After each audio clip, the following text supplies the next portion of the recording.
praise forever to the King of Kings. 21 years ago, Mark DeMaz had a vision.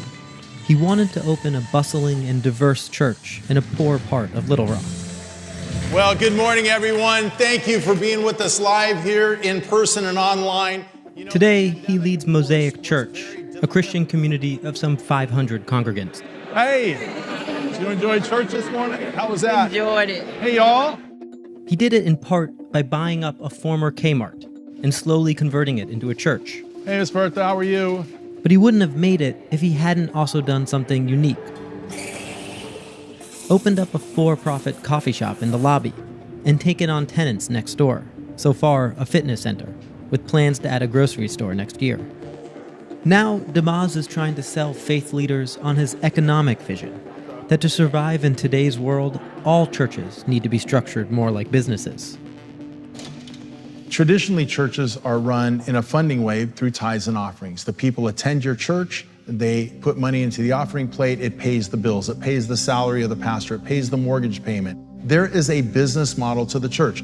We don't like to talk about it, people don't want to necessarily think about it, but there is an economic reality to every church. The more that people joined our church, the homeless, the immigrant, the undocumented, the poor, it cost us money.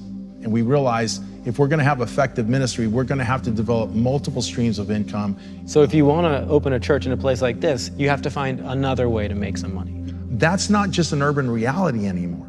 With less people attending church, offerings going down, it doesn't matter now if you're in the suburbs. See, what we learned in the inner city 20 years ago is now true across the country.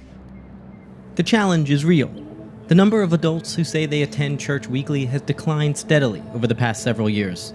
Just 65% of Americans describe themselves as Christian, down from 77% a decade ago. Rebecca Glazier studies how changes like this are impacting the Little Rock religious community. I think that religion is less central to American life than it used to be, and people just are not identifying with formal religious institutions and finding spiritual fulfillment through them the way that they used to in generations past. Are you seeing churches start to turn to alternative sources of income, including running their own businesses even? Congregations that maybe aren't using these large buildings, they're starting to think about how they might repurpose them. Some people are just letting nonprofits or letting 12-step programs use that space for free. Some are really looking ahead to how they can use that as a way to fill that income gap. Mixing money and religion isn't exactly new, and it hasn't always turned out so well. Do you ever use your private jets to go visit your vacation homes, for example? Yes, I do. A pastor at a local megachurch stands up for buying his wife a $200,000 Lamborghini. Pastor Creflo Dollar asked his followers to buy him a $65 million private jet. DeMaz says what he's proposing is about necessity, not excess. Again, thanks to all the sponsors. Let's give them a hand. All the sponsors helping to make it work. We really appreciate that.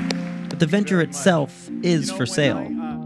He's sold about 5,000 copies of his book on what he calls church economics, and hosts an online seminar where, for $3,600, religious leaders can learn about the theological implications of running a business out of a church, and how to do it without running afoul of the IRS. You will not lose your tax-exempt status by generating income if you play by the rules.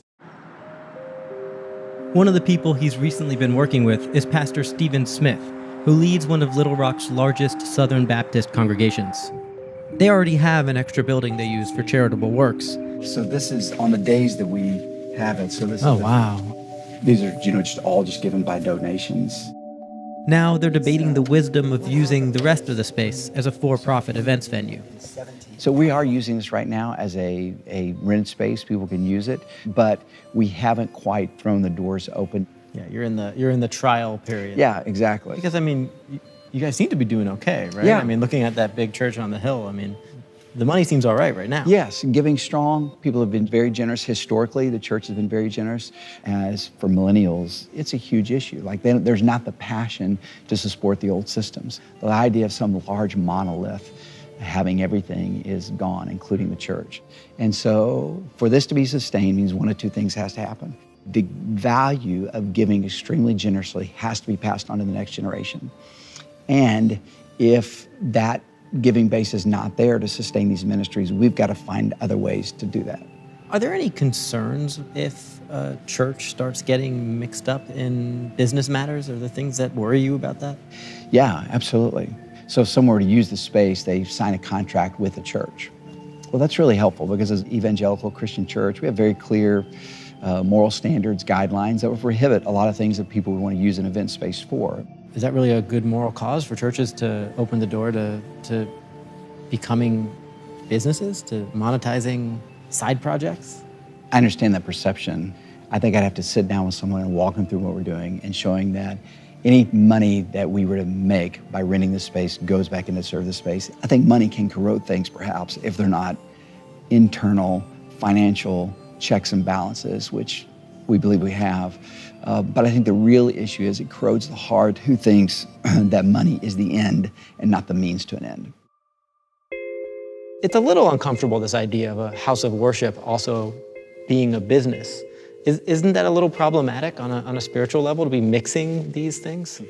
What we're not saying is run the church like a business in the sense of making top dollar or in the sense of making as much money as you can possibly make for investors or for your stocks or whatever. That's not what we're talking about. But I want to get something out of it, again, to make and to keep us sustainable.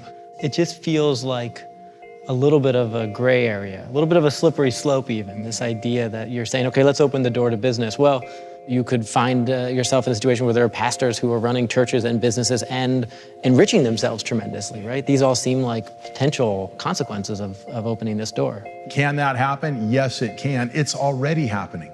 But it shouldn't prevent the rest of us who have a very strong theological grounding, who have good accountability from practicing economic wisdom in the practice of church economics.